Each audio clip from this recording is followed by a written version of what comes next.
Bismillahirrahmanirrahim. Assalamualaikum warahmatullahi wabarakatuh. Bertemu lagi dengan kami AMC Ar-Rabbani Media Center. Pada malam ini kami sudah berada di Pondok Pesantren Ar-Rabbani Wanasaba, dan di samping saya sudah ada Bapak Tuan Guru Habibur Rahman LC. Pada acara yang kami sudah upload di minggu-minggu sebelumnya, kami sudah menjawab beberapa pertanyaan di acara Tuan Guru menjawab di edisi pertama. Jadi kesempatan malam ini kami melanjutkan tentang acara kami ini, yaitu Tuan Guru menjawab edisi kedua. Dan kami sudah mengumpulkan beberapa pertanyaan dari audien atau dari pemirsa Ar-Rabbani Media Center. Di antaranya dari Bapak Al-Hadi dari Sumbawa Barat. Beliau menanyakan bahwa bagaimana hukumnya apabila kita menjawab salam seseorang di waktu berada di kamar atau dalam keadaan hajat. Terus yang kedua dari saya sendiri, Bapak Tuan Guru, apakah tetap hukumnya tidak riba transaksi jual beli yang dibayar secara kredit. Jadi sebelum kita memulai kredit tersebut, persentase dari harga barang itu sudah ditentukan 25%, karena jujur saya sudah mengalaminya di tempat saya bekerja. Nah, mohon dijawab dua pertanyaan itu. Saya persilahkan Bapak Tuan Guru. Bismillahirrahmanirrahim. Alhamdulillah, wassalatu wassalamu ala rasulillah wa ala alihi wa sahbihi wa mawalah, amma ba'du. Pertanyaan yang pertama tentang hukum ya, menjawab salam ketika dalam keadaan berhadas atau dalam WC toilet ya.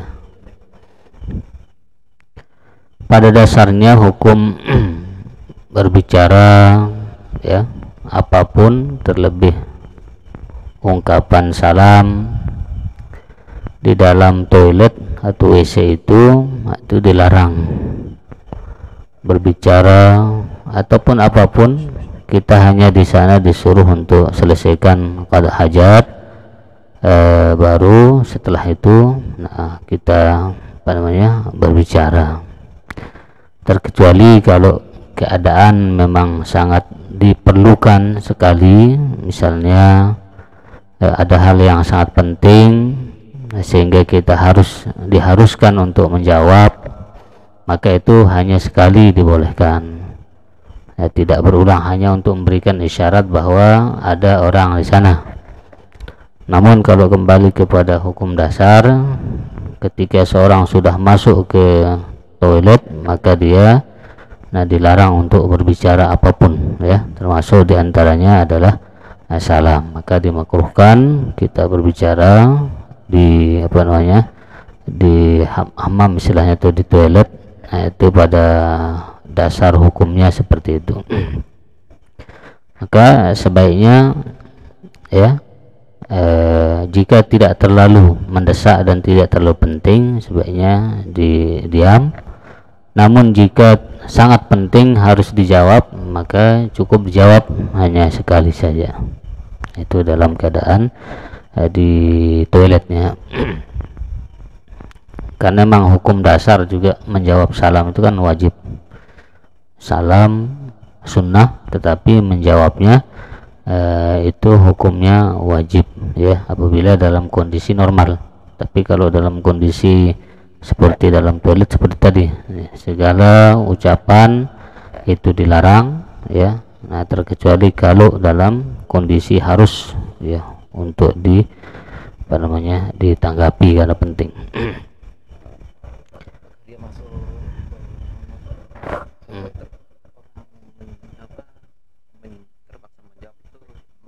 Apakah tidak diharuskan menjawab, apakah orang yang terlanjur atau menjawab salam itu apakah dia masuk ke hukumnya makruh, mubah atau sampai diharamkan? Ya paling dia hukumnya kepada makruh itu. Ya nanti seharusnya dia setelah keluar itulah baru dia menjawab, atau kalau benar menjawab tidak terlalu penting ya cukup menjawab dalam hati saja. Ya, cukup dalam hati. Terima kasih Bapak Tuan Guru. Mudah-mudahan teman kita yang di Sumbawa Barat, Pak Al-Hadi, bisa terjawab permasalahannya yang ada di benaknya. Kemudian pertanyaan kedua dari saya sendiri, bagaimana hukumnya? Apakah hukumnya termasuk riba transaksi jual beli yang dibayar secara kredit karena harga jual barang tersebut sudah ditentukan sebelumnya? Jadi sebelum orang membeli barang tersebut sudah ditentukan 25%, seperti yang saya alami Bapak Tuan Guru. Silakan. Ya, dalam Islam ya, dalam fikih kalau kita perhatikan ada istilahnya bai' bitaksid, yaitu jual beli dengan kredit, dan itu dibenarkan jual beli dengan kredit karena di sana kan ada pilihan. Kalau beli cash istilahnya ya maka harganya sekian, kalau dibeli dengan sistem kredit maka harganya sekian, dan itu sudah sepakati dari awal, dan itu memang ya dibenarkan jual beli dengan kredit itu ya, dibenarkan dalam Islam. Karena kalau yang namanya riba itu menukar barang atau membeli barang dengan yang sama, misalnya uang dengan uang, emas dengan emas dilebihkan. Nah, itu dia masuk dalam ribawi itu. Sementara kalau ini dia masuk kepada jual beli ya, dan hanya sistem pembayarannya yang apakah dengan cash dengan ketentuan harga sekian atau dengan kredit dengan ketentuan harga sekian. Maka ini juga termasuk membantu ya dua belah pihak dan tidak saling merugikan. Dia bisa membayar dan diringankan atau mendapatkan keringanan karena mungkin pada saat itu tidak ada uang yang cash, maka dia mendapat keringanan dengan mencicil bayaran itu. Dan itu sekali lagi dalam pandangan Islam itu dibolehkan, baik bitaksid itu, baik jual beli dengan cara dikredit ya. Allahu a'lam. Sedikit Pak, Bapak Tuan Guru, kalau kan uang dengan uang yang tidak diperbolehkan ya Pak. Nah, emas dengan emas. Kalau uang dengan emas, karena di tempat saya yang minjem dulu katanya beliau itu pernah menjual kayak uang dengan emas, jadi membelikan orang emas terus dijual lagi. Nah, terus menurut beliau sekarang setelah balik ke Lombok katanya tidak diperbolehkan uang dengan emas gitu. Nah, menurut ya memang itu dasar masa dulu dia kalau barang sejenis ya, karena dulu memang emas itu digunakan sebagai alat tukar sama dengan uang lah sekarang. Maka bisa dikatakan uang dengan emas itu sama, dia sebagai alat tukar ya kalau masa dulu juga, dan sampai sekarang juga sebenarnya emas itu juga digunakan untuk menjadi alat tukar. Yang intinya kalau dia semisal 1 gram ya dibeli dengan 1 gram emas tapi dilebihkan, nah itu dia yang dikatakan riba itu ya. Misalnya uang juga begitu, dengan membeli mata uang tapi dilebihkan, sama 1 juta kok bisa dilebihkan. Nah seperti itu ya barang yang sejenis itu. Baik, terima kasih Bapak Tuan Guru. Kemudian pertanyaan yang terakhir dari Bapak Lalu Hernawan yang ada di Mataram. Bagaimana hukumnya diimami atau mengimami saudara muslim yang berbeda pandangan akidah? Contoh Allah bersemayam di aras memiliki tempat, padahal menurut salah satu imam, orang yang berpaham seperti itu dihukumi kafir. Mohon dikoreksi kalau pertanyaan tersebut ada kekeliruan. Jadi pertanyaan ini memang asli kalimatnya dari yang penanya. Silahkan. Dulu juga memang di Al-Azhar ya, pernah terjadi diskusi yang panjang lah masalah antara imam yang beda mazhab. Kalau itu misalnya apakah sah sholatnya ya orang yang bermazhab Syafi'i, sementara mazhab Syafi'i ini kan dia di antara ayat daripada surat Al-Fatihah itu adalah Bismillahirrahmanirrahim, itu ayat pertama. Sementara nanti imamnya dia bermazhab misalnya Maliki yang mengatakan bahwa Bismillah bukan dari surat Al-Fatihah. Nah, ini ada dua pandangan memang dalam masalah ini. Pertama, mengatakan kalau ya si makmum ini meyakini bahwa itu batal, maka dia tidak usah berimam kepada imam yang dianggap batal, karena pandangan dia yang namanya rukun sholat itu adalah surat Al-Fatihah, dan surat Al-Fatihah itu adalah ayat pertamanya Bismillahirrahmanirrahim. Sedangkan imam yang dia ikuti mengatakan Bismillah tidak termasuk surat Al-Fatihah, berarti kan sudah beda keyakinannya. Ini mengatakan Bismillah Fatihah, ini mengatakan Bismillah tidak Fatihah, karena kalau tidak baca Bismillah berarti Fatihahnya tidak sah karena kurang, sementara ini mengatakan dia sah.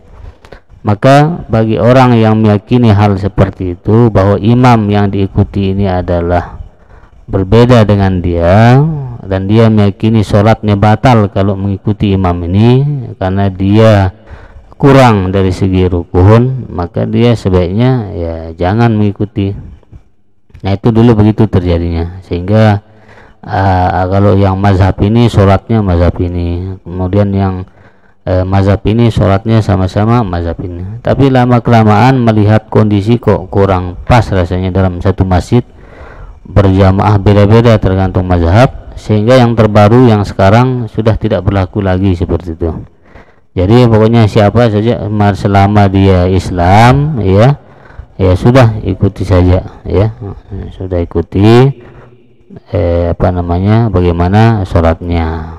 Toh juga nanti juga kan dia baca Fatihah juga setelah imam membaca Fatihah. Dan kaitannya dengan termasuk juga beda pemahaman. Sebenarnya beda pemahaman ini hanya beda pemahaman dari segi keilmuan saja sebenarnya seharusnya, karena Islam ini rukun imannya sama semua. Kalau orang-orang yang yang ahli sunnah wal jamaah, misalnya dia meyakini Allah Subhanahu wa taala ada, ya percaya kepada Allah taala, apakah masalah Allah itu bagaimana? Nah, ini masalah keilmuan saja sebenarnya, tidak mengganggu keyakinan. Ada yang meyakini Allah di aras dengan dalilnya, ada yang mengatakan tidak, ada yang meyakini Allah seperti apa yang dia pahami sesuai dengan pelajarannya. Nah, sebenarnya itu dari segi keilmuan saja, jangan sampai menjadi penyebab perpecahan di dalam umat Islam itu. Sehingga ada ungkapan ulama mengatakan kalau akidah itu sebagai agama ya, maka itu tidak boleh kita berpecah, berbeda pendapat. Apa maksudnya?